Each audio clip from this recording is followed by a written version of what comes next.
அனைவருக்குமே வணக்கம். சற்று முன் கிடைத்திருக்கக்கூடிய ஒரு மிக மிக முக்கியமான செய்தி ஒன்று வெளியாகியுள்ளது. சற்று முன் பிரச்சாரத்தில் எடப்பாடியை விரட்டியடித்த பொதுமக்கள், இது மாதிரி பார்த்தீங்கன்னா செய்திகள் வெளியாயிருக்கு. இப்போ பார்த்தீங்கன்னா அனைத்து மாவட்டத்திற்குமே பார்த்தீங்கன்னா எடப்பாடி பழனிசாமி அவர்கள் பார்த்தீங்கன்னா பிரச்சாரத்தில் ஈடுபட்டுட்டு இருக்காரு. இந்த நிலையில் நேற்று கோத்தூரில் நடந்த பிரச்சாரத்தின் அடிப்படையில் இபிஎஸ் இந்த தேர்தலில் ஒரு மிகப்பெரிய தோல்வி சந்திப்பார் என டிடி தினகரன் அவர்கள் பார்த்தீங்கன்னா அவர் பிரச்சாரத்தில் ஈடுபட்டு செல்லும்போது ஒரு மிகப்பெரிய சம்பவம் நடந்திருக்கு.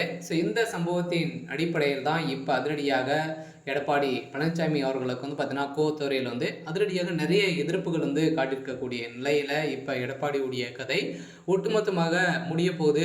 இந்த பிரச்சாரத்தில் ஈடுபட்டும் போது பார்த்தீங்கன்னா டிடி தினகரன் அவர்கள் பேசியிருந்த நிலையில் அப்போது தனது ஆட்சியை பாஜக கைப்பற்றுவதாக எடப்பாடி பழனிசாமி கூறியதற்கு பதிலளித்தார். அப்போது பேசிய அவர், எடப்பாடி பழனிசாமியின் பேச்சு சாத்தான் வேதம் வருவது போல உள்ளதாகவும் என டிடி தினகரன் கண்டனம் விமர்சனம் செஞ்சிருந்தார்.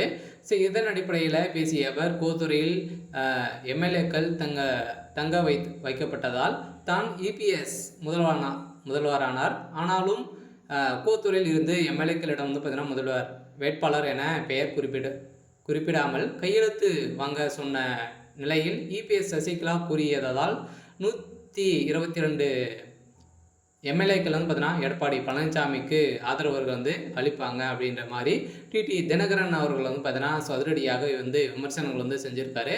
இந்த நிலையில் ஒரு பக்கம் செங்கோட்டையன் அவர்கள் பார்த்தீங்கன்னா அதிமுகவே ஒரு மிகப்பெரிய விரிசலாக அதிமுக மீண்டும் முடியக்கூடிய நிலை உருவாகிருக்கு.